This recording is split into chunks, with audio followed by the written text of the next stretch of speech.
चीनको नयाँ नक्साबारे धेरै नबोल्न भारतलाई भर्खरै चीनबाट आयो कडा चेतावनी, नत्र परिणामले अर्कै मोड लिने भन्दै चिनिया विदेश मन्त्रालयले निकाल्यो विज्ञप्ति। अरुणाञ्चल दोक्लाम अक्साई चीन गरी 1,28,000 भन्दा बढी भूभाग चीनको अभिन्न अङ्ग भएको दाबी, दिल्लीमा मचियो तरङ्ग। चीनले नेपालको चुच्चे नक्सालाई भारतकै देखाएपछि काठमाडौँ महानगरपालिकाका मेयर बालेन शाह बने आक्रोशित। बिहीबारबाट हुन लागेको आफ्नो चीन भ्रमण गरे रद्द। भारतले टाढाको देश सिङ्गापुरको लागि चामलमा लगाएको प्रतिबन्ध हटायो, तर नजिकको देश नेपालका लागि भने हटाएन प्रतिबन्ध। अर्को बैठकसम्म ब्रिक्स राष्ट्रको छुट्टै मुद्रा हुन सक्ने ब्राजिलका राष्ट्रपति बोल्सोनारोको खुलासा, अमेरिकी डलरमा व्यापार गरिरहनुपर्ने जरुरी नभएको दाबी। सगरमाथाको 8,000 मिटरको उचाइबाट प्याराग्लाइडिङ गर्ने चीनका नागरिक नेपालद्वारा सम्मानित। उनले सगरमाथामा प्याराग्लाइडिङको लागि नयाँ सम्भावना देखाइदिएको पर्यटन मन्त्री क्रान्तिको दाबी। चीनले नेपालको चुच्चे नक्सालाई मान्यता नदिनुमा ओली, प्रचण्ड र देउबाले गम्भीर भूल गरेको रहस्य बाहिरियो। आखिर कस्तो गल्ती गरेका रहेछन् त? यसबारेको महत्त्वपूर्ण खबर। जापानका प्रधानमन्त्री किसिदाले खाए फुकुशिमा आणविक केन्द्रबाट झिकेको माछा, विश्वभर भयो नयाँ तरङ्ग सुरु। चन्द्रयान 3को सफलतापछि फेरि अर्को महिना भारतले सूर्यमा स्याटेलाइट पठाउँदै भारतीय वैज्ञानिकहरूले दिए यस्तो जानकारी। फ्रान्सले राष्ट्रसङ्घीय सुरक्षा परिषदमा पेश गरेको प्रस्तावमाथि रुसले गर्यो भिटो प्रयोग। आखिर फ्रान्सले कस्तो प्रस्ताव गरेको थियो त? यसबारेको जानकारी। अफ्रिकाको अर्को देश ग्याबोनमा पनि भयो सैन्य कू। राष्ट्रपतिलाई घरमै नजरबन्दमा राखियो। हजारौं जनता सैन्य कूको पक्षमा आए सडकमा। र उत्तर कोरियाले गर्यो दक्षिण कोरियाका सैन्य अखडाहरूमा हमला गरेको काल्पनिक अभ्यास। पुरै दक्षिण कोरिया आफूमा गाभ्ने तयारी गर्दै उत्तर कोरियाली सैनिक। नमस्कार। ग्रेटर नेपाल टिभीले तयार पारेको अन्तर्राष्ट्रिय समाचारहरूको सङ्गालो ग्रेटर न्युजबाट विवश बुढाथोकीको यहाँलाई हार्दिक स्वागत छ। अब समाचार विस्तारमा। चीनले नयाँ नक्सा जारी गर्दै अरुणाञ्चल प्रदेशलाई आफ्नो भूमिका रूपमा प्रस्तुत गरेपछि भारतले विरोध जनाइरहेको छ। भारतको विरोधसँगै चीनले भारतलाई कडा रूपमा चेतावनी दिँदै नयाँ नक्साबारे धेरै नबोल्न आग्रह गरेको छ। 28 अगस्तमा चीनले यस वर्षका लागि मानक नक्सा भन्दै नयाँ नक्सा जारी गरेको थियो। पहिले जस्तै चीनले यस वर्ष पनि अरुणाञ्चल प्रदेश र अक्साई चीनलाई आफ्नो भूमि भएको दाबी गर्दै आफ्नो भूमिमा गाभेको छ र नयाँ नक्सा निकालेको छ। त्यसपछि भारतका विदेश मन्त्री एस जयशङ्करले चीनले बेतुक र मूर्ख दाबी गरेको बताएका थिए। जयशङ्करले भनेका थिए उसले अर्काको भूमिलाई आफ्नो भएको दाबी गर्छ। हाम्रो सरकारले देशको रक्षाको सन्दर्भमा आफ्नो स्थितिलाई प्रष्ट पारेको छ। अरूको क्षेत्र कुनै पनि प्रकारको बेतुका दाबीले कसैको हुने छैन। भारतीय विदेश मन्त्रालयको यो धारणापछि चीनका विदेश मन्त्रालयका प्रवक्ता वान बेनविनले भारतलाई कडा चेतावनी दिँदै चिनिया नक्साबारे भारत शान्त रहनु नै उत्तम उपाय भएको बताएका छन्। उनले भनेका छन् 28 अगस्तमा चीनले 2023 को मानक नक्सा जारी गरेको छ। चीनले कानुन अनुसार सार्वभौमिक प्रक्रिया अन्तर्गत नियमित अभ्यास गरेको हो। वान बिनले चेतावनी दिँदै भनेका छन् हामी आशा गर्दछौँ कि यस विषयमा सम्बन्धित पक्षहरू वस्तुनिष्ठ हुनुपर्छ र शान्तिपूर्ण रूपमा आफ्नो काम गर्नुपर्छ। उनीहरू यस विषयलाई अति व्याख्या गर्नबाट जोगिनुपर्छ, होइन भने भारतले नराम्रो परिणाम भोग्ने चेतावनी दिएका छन्। उनले अरुणाञ्चल प्रदेश तिब्बतको अभिन्न अङ्ग भएको भारतले जबरजस्ती कब्जा गरेको आरोप लगाएका छन्। चिनिया विदेश मन्त्रालयका प्रवक्ताले भनेका छन् अरुणाञ्चल प्रदेश र अक्साई चीन चीनको अभिन्न अङ्ग हुन्। अब यी भूभागहरू भारतले चाहेर पनि आफ्नो बनाउन सक्ने छैन। चीनले भारतको अरुणाञ्चल प्रदेशलाई दक्षिणी तिब्बतको हिस्सा बताउँदै उक्त क्षेत्रलाई आफ्नो जङ्गनान प्रान्त भन्ने गर्दछ। यसै वर्षको अप्रिल महिनामा पनि चीनले अरुणाञ्चल प्रदेशका 11 गाउँको नामलाई चिनिया नाम दिएको थियो। चीनले नेपालको नयाँ चुच्चे नक्सा स्वीकार नगरेको भन्दै काठमाडौँ महानगरपालिकाका मेयर बालेन्द्र शाहले चीन भ्रमण रद्द गरेका छन्। केही दिन पहिले चीनको प्राकृतिक स्रोत मन्त्रालयले नेपालको लिपुलेक, लिम्पियाधुरा र कालापानीलाई भारतको क्षेत्रमा देखाएर भारतका अरुणाञ्चल लगायत विभिन्न क्षेत्रहरू समेटेर आफ्नो नयाँ नक्सा प्रकाशन गरेको भन्दै मेयर शाहले असन्तुष्टि जनाएका छन्। नेपाली भूभागलाई चीनले नेपाललाई नै नसोधी भारतको देखाउनुलाई हाम्रो संवेदनशीलतामाथि चालेको गलत कदमका रूपमा लिएको मेयर बालेन्द्र शाहको भनाइरहेको छ। चीनको कदमको विरोधमा आज बिहीबारदेखि हुने भनिएको 5 दिने चीन भ्रमणमा नैतिकताको आधारमा नजाने निर्णय गरेको उनले उल्लेख गरेका छन्। नेपालले 2077 साल जेठ 7 गते लिपुलेक, लिम्पियाधुरा र कालापानीलाई समेटेर नयाँ चुच्चे नक्सा निकालेको थियो। भारतले चामल निकासीमा लगाएको प्रतिबन्धका बावजुद सिङ्गापुरका लागि निर्यातको अनुमति दिएको छ।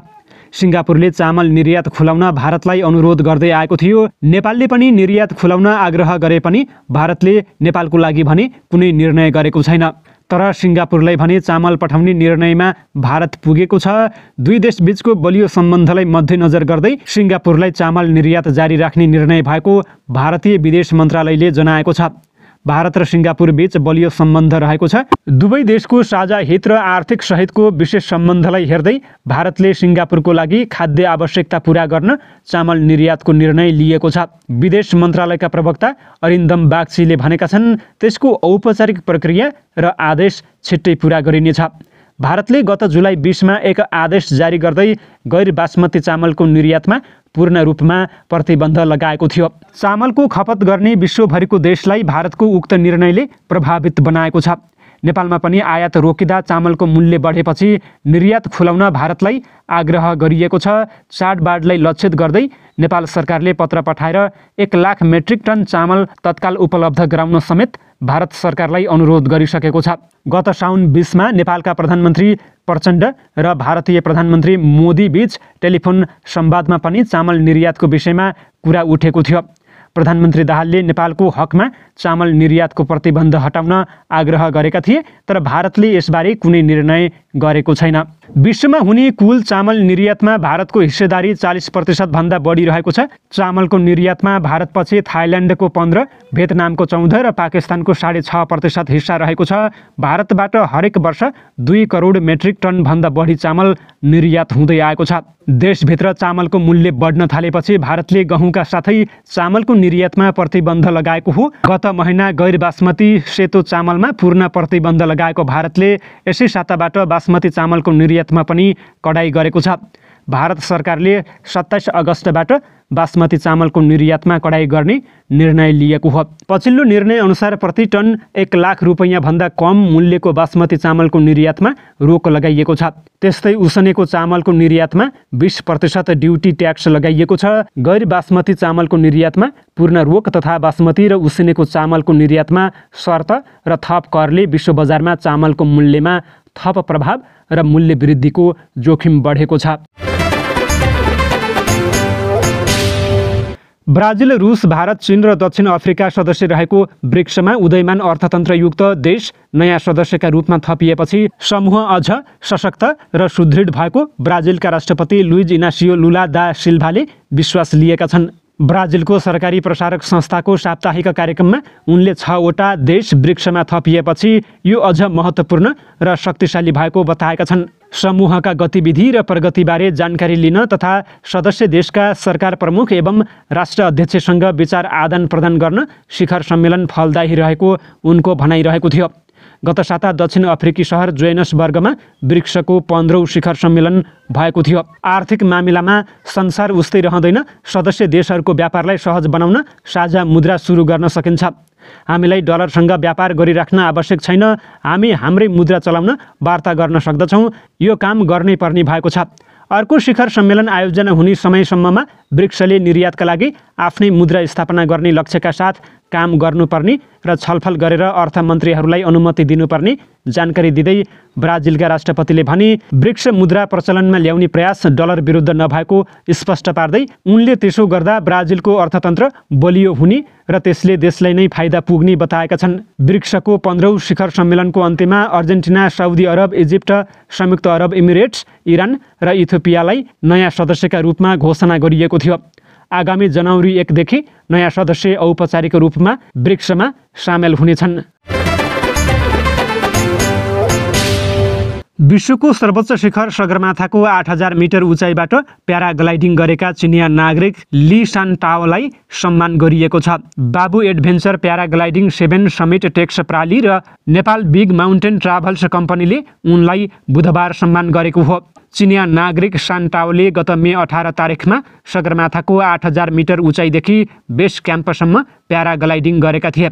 सम्मान कार्यक्रममा संस्कृति, पर्यटन तथा नागरिक उड्डयन मन्त्रालयका सहसचिव बुद्धिसागर लामिछानेले नेपालमा हिमालको शिरबाट प्याराग्लाइडिङ गरिनु पर्यटन क्षेत्रका लागि नयाँ सम्भावना भएको बताएका छन्। नेपाल पर्यटन क्षेत्रको अथाह सम्भावना भएको मुलुक हो। हामीसँग भएको पर्यटकीय क्षेत्रलाई विश्वमाझ पुर्याएर यस क्षेत्रबाट विदेशी मुद्रा आर्जनमा लाग्नुपर्छ, उनले भने। नेपालले प्याराग्लाइडिङ क्षेत्रलाई अगाडि बढाउनका लागि विद्यालय नै सञ्चालन गरेर शिक्षा प्रदान गर्दै आइरहेको उनको भनाइरहेको थियो। प्याराग्लाइडिङ आरोही चिनिया नागरिक ली सान्टाओले आफूले पहिलो पटक सन् 2015मा पोखरामा प्याराग्लाइडिङ गरेको स्मरण गर्दै सोही समयदेखि नै सगरमाथामा प्याराग्लाइडिङ गर्ने सपना बुनेको बताएका थिए। त्यसअघि बुधबार दिउँसो संस्कृति पर्यटन तथा नागरिक उड्डयन मन्त्री सुदन किराँतीले सगरमाथाबाट प्याराग्लाइडिङ गरेका चिनिया नागरिक ली सान्टाओलाई मन्त्रालयमा सम्मान गरेका थिए। चीनले सोमबार जारी गरेको नयाँ नक्सामा नेपालको चुच्चे नक्सालाई मान्यता दिएन। चीनको प्राकृतिक स्रोत मन्त्रालयले जारी गरेको नयाँ मापदण्डसहितको नक्सामा नेपालको बुच्चे नक्सा नै छ। नेपालले 2077 सालमा भारतले कब्जा गरेको आफ्नो भूमि लिपुलेक लिम्पियाधुरा र कालापानीलाई समेटेर नयाँ चुच्चे नक्सा जारी गरेको थियो। उक्त नक्सा जारी गरेपछि भारतले असन्तुष्टि जनाएको थियो। भारतले उक्त नक्सा स्वीकार गरेको छैन। नेपालले लिपुलेक कालापानी र लिम्पियाधुरा समेट्दै नयाँ नक्सा जारी गर्दै संविधान संशोधन गरेको भए पनि अन्तर्राष्ट्रिय समुदायले भने नेपालको पुरानै नक्सालाई मान्यता दिँदै आएका छन्। यसमा अन्तर्राष्ट्रिय समुदायभन्दा पनि नेपालकै गल्ती कमजोरी रहेको देखिन्छ। राष्ट्रिय स्वाधीनता र भौगोलिक अखण्डताको पक्षमा नेपालका दलहरू एकमत भए र लिपुलेक लिम्पियाधुरा र कालापानी सहितको नयाँ नक्सा जारी भएको थियो। तत्कालीन केपी शर्मा ओली नेतृत्वको सरकारले नयाँ नक्सा जारी गर्यो र तत्कालीन सङ्घीय संसदले उक्त नक्सा सर्वसम्मतिले पारित गर्दै संविधान संशोधन गर्यो। नेपालले संविधान संशोधन गर्दै लामो समयदेखि भारतीय कब्जामा रहेको भूमि समेट्दै नक्सा जारी गरेपछि भारत आक्रोशित बन्यो। नेपालले संविधान संशोधन गर्दै नयाँ चुच्चे नक्सा जारी गरेपछि उक्त नक्सालाई नेपालको विदेशस्थित नियोग संयुक्त राष्ट्रसङ्घ सहित अन्तर्राष्ट्रिय समुदायलाई जानकारी गराउनु पर्थ्यो। सीमाविद बुद्धिनारायण श्रेष्ठले चीनसहित अन्तर्राष्ट्रिय समुदायलाई नेपालले नयाँ चुच्चे नक्सा जारी गरेर संविधानमा संशोधन समेत गरेपछि विधिवत रूपमा जानकारी गराउनु पर्ने भए पनि हालको घटना हेर्दा त्यसो नभएको बताए। उनले भने चीनले जहिले पनि नेपाल र भारतको भूमि विवादलाई लिएर दुई मुलुकबीच मिलाउनुपर्छ भन्दै आएको थियो, तर अहिले चाहिँ नेपाललाई व्यवस्था गरिएको देखियो। यसका लागि सरकारले पहल पनि थालेको थियो। यद्यपि ओलीको निर्देशनपछि भने सबै प्रक्रिया स्थगित भएको पाइएको छ, जसको परिणाम अन्तर्राष्ट्रिय समुदायले नेपालको नयाँ नक्सालाई मान्यता दिएका छैनन्। तत्कालीन भूमि व्यवस्था मन्त्री पद्मा अर्यालले 2077 साउन 16मा भनेकी थिइन्। साउनभित्रै अद्यावधिक नक्सा अन्तर्राष्ट्रिय जगतलाई पठाउने तयारी भएको उनले बताएकी थिइन्। नापी विभागका तत्कालीन सूचना अधिकारी दामोदर ढकालले अङ्ग्रेजी भाषामा करिब 4000 प्रति नक्सा छापिएको बताए। विभागका उपमहानिर्देशकको संयोजकत्वमा गठित नाप नक्सा जाँच प्राविधिक उपसमितिबाट अङ्ग्रेजी भाषाबाट नयाँ नक्सा छाप्ने प्रक्रिया अघि बढाइएको थियो। यो सँगै मन्त्रालयले अतिक्रमित कालापानी लिपुलेक तथा लिम्पियाधुरा क्षेत्रलाई समेटेर पुस्तक निकाल्ने तयारी थालेको थियो। तत्कालीन मन्त्री अर्यालले भनेकी थिइन्, पहिले हामी अङ्ग्रेजी भाषामा नक्सा छापेर अन्तर्राष्ट्रिय समुदायले जानकारी गराउँछौँ र त्यसपछि किताबमा नयाँ नक्सा छापेर वितरण गर्छौँ। त्यस समयमा तत्कालीन प्रधानमन्त्रीले नयाँ चुच्चे नक्साबारे अन्तर्राष्ट्रिय समुदायलाई जानकारी नगराउने गल्ती गरेकै कारण चीनले नेपालको भूमिबारे बेखबर रहेको सङ्केत गर्दै पुरानो बुच्चे नक्सालाई आधार बनाएर आफ्नो नयाँ मापदण्डसहितको नक्सा जारी गरेको देखिएको छ। ओलीपछि प्रधानमन्त्री बनेका शेरबहादुर देउबा र हालका प्रधानमन्त्री प्रचण्डले पनि नेपालको नयाँ चुच्चे नक्साबारे अन्तर्राष्ट्रिय समुदायलाई जानकारी गराएका छैनन्। परिणामस्वरूप अन्तर्राष्ट्रिय समुदायले नेपालको पुरानै नक्सालाई मान्यता दिइरहेका छन्। गुगलले पनि गुगल म्यापमा नेपालको चुच्चे नक्सालाई स्पष्ट देखाएको छैन। डट मार्फत उक्त क्षेत्र विवादित भएको गुगल म्यापमा देखाएको छ। जापानका प्रधानमन्त्री फुमियो किसिदाले फुकुशिमाको पानीबाट झिकेर ल्याएको माछा खाएका छन्। उनले अत्यन्तै स्वादिष्ट मान्दै माछा खाएको जापानी सरकारले जारी गरेको भिडियोमा देखिएको छ। जापानले फुकुशिमा आणविक प्लान्टको 10 लाख टन विषाक्त पानी समुद्रमा छाडेपछि देशभित्र र बाहिर चर्को विरोध भइरहेको छ। फुकुशिमाको पानीमा रेडियो विकिरण छैन र पानी विषालु छैन भन्ने सन्देश दिन प्रधानमन्त्रीले माछा खाएका हुन्। सन् 2011मा फुकुशिमा आणविक पग्लनबाट रोक्न 10 लाख टन पानीको प्रयोग भएको थियो। त्यही पानी अहिले जापानले समुद्रमा छाडेको हो। संयुक्त राष्ट्रसङ्घको आणविक ऊर्जा नियामकले पानीको गुणस्तर सुरक्षित रहेको र यसले मानिस र वातावरणमा नगण्य प्रभाव पार्ने बताएको छ। तर जापानको माछाको प्रमुख क्रेता चीनले उपभोक्ताको स्वास्थ्यको चिन्ताको कारणले जापानको समुद्री खानामा प्रतिबन्ध लगाउने घोषणा गरेको छ। भारतले आगामी सेप्टेम्बर 2मा सूर्यको अध्ययन गर्न नयाँ मिसन सुरु गर्ने भएको छ। यसअघि प्लानेटरी सोसाइटीका निर्देशक रघुनन्दन कुमारले सूर्यको अध्ययन गर्न पठाइने स्याटेलाइटलाई कति समय लाग्छ र यो मिसन कति लामो हुन्छ भन्ने विषयमा बताइसकेका छन्। रघुनन्दन कुमारले समाचार एजेन्सी पिटिआईलाई भने आदित्य एल1 मिसनले 4 महिनामा 15 लाख किलोमिटरको दूरी तय गर्नेछ। एउटा बिन्दुमा पुगेपछि हामी 7 यन्त्रको सहायताले आगामी 5 वर्षसम्म सूर्यको अध्ययन गर्नेछौँ। भारतीय अन्तरिक्ष अनुसन्धान सङ्गठन आइएसआरओले सेप्टेम्बर 2, 2023मा श्रीहरिकोटाबाट बिहान 11:50 सूर्यको अध्ययन गर्न आदित्य एल1 उपग्रह प्रक्षेपण गर्नेछ। सूर्यको अध्ययन गर्ने यो भारतको पहिलो अन्तरिक्ष मिसन हो। यसअघि भारतले चन्द्रयान 3लाई चन्द्रमामा अवतरण गराइसकेको छ। फ्रान्सले राष्ट्रसङ्घीय सुरक्षा परिषदमा पेश गरेको प्रस्तावलाई रुसले भिटो गरेको छ। वास्तवमा फ्रान्स र युएईले सुरक्षा परिषदमा माली विरुद्ध जारी प्रतिबन्धलाई थप 1 वर्ष बढाउने प्रस्ताव राखेका थिए। प्रस्तावको पक्षमा 13 सदस्यले मतदान गरे पनि रुसले त्यसको विपक्षमा भिटो गरेको थियो। रुसले भन्यो कि यो विस्तार अन्तिम हुनुपर्छ। मतदान अघि रुसी स्थायी प्रतिनिधि भासिली नेबेन्ज्यानले भने कि युएई र फ्रान्सले प्रस्ताव गरेको प्रस्तावलाई पारित गर्नु प्रतिबन्ध शासनको प्रभावकारिता सुनिश्चित गर्न र शान्ति प्रक्रियाको लागि प्रतिकूल हुनेछ। अफ्रिकाको अर्को देश ग्याबोनमा सेनाले कु गरेको छ। मङ्गलबार राति सेनाले सत्ता हातमा लिएको र राष्ट्रपति अली बेन्गो ओन्डिम्बालाई घरमै नजरबन्दमा राखेको जनाएको छ। बुधबार उच्च सैन्य अधिकारीले सत्ता नियन्त्रणमा लिएको त्यहाँको टेलिभिजन मार्फत बताएका हुन्। राष्ट्रपति बोन्गोलाई परिवारका सदस्य र चिकित्सकहरूसँगै राखिएको बताइएको छ। उनको एउटा छोरा राष्ट्रद्रोहको अभियोगमा पक्राउ परेका छन्। गत अगस्त 26मा भएको निर्वाचनमा 64 वर्षीय बोन्गो तेस्रो कार्यकालका लागि निर्वाचित भएका थिए। निर्वाचनमा उनले 64.27% मत प्राप्त गरेको घोषणा गरिएको थियो। उनका प्रतिस्पर्धी अल्बर्ट ओन्डो ओसाले 30.77% मत पाएका थिए। तर सेनाले चुनावी परिणाम रद्द गर्दै अन्तर्राष्ट्रिय सीमा बन्द गरेको र सबै संस्थाहरूलाई विघटन गरेको घोषणा गरेको छ। त्यहाँको टेलिभिजनले कुको समर्थन गर्दै हजारौं मानिस सडकमा निस्किएको दृश्य देखाएको छ। उत्तर कोरियाले दक्षिण कोरियाको सैन्य अखडाहरू लक्षित परमाणु हमलाको काल्पनिक अभ्यास गर्दै 2 छोटा दूरीका ब्यालिस्टिक मिसाइलहरू प्रहार गरेको जनाएको छ। त्यहाँको सरकारी सञ्चार माध्यमका अनुसार त्यस्तो मिसाइल परीक्षण उक्त क्षेत्रमा अमेरिकाले रणनीतिक बम वर्षक विमान परिचालन गरेको घटना विरुद्ध चेतावनी स्वरूप भएको बताइएको छ। दक्षिण कोरियाली सञ्चार माध्यमका अनुसार मध्यरातको समयमा 2वटा मिसाइलहरू पूर्वी समुद्री तट पारी प्रहार गरिएको थियो। दक्षिण कोरिया र अमेरिकाले वार्षिक रूपमा गर्ने संयुक्त सैन्य अभ्यास भइरहेका बेला उत्तरले त्यस्तो मिसाइल परीक्षण गरेको हो। यस्तो संयुक्त सैन्य अभ्यासले सधैँ नै उत्तर कोरियालाई भड्काउने गरेको छ। संयुक्त सैन्य अभ्यासलाई प्योङयाङले लामो समयदेखि नै अमेरिकाले युद्धको लागि गरेको पूर्वाभ्यास भन्दै निन्दा गर्दै आएको छ। उत्तर कोरियाली सेनाले भनेको छ मिसाइल बुधबार अबेर प्रहार गरिएको र त्यस्तो हमलाको काल्पनिक अभ्यास दक्षिण कोरियाका विभिन्न प्रमुख सैन्य कमान्ड केन्द्र र हवाई अखडाहरूमा रणनीतिक प्रारम्भिक हमला गर्दा कस्तो हुन्छ भन्ने थाहा पाउन गरिएको हो।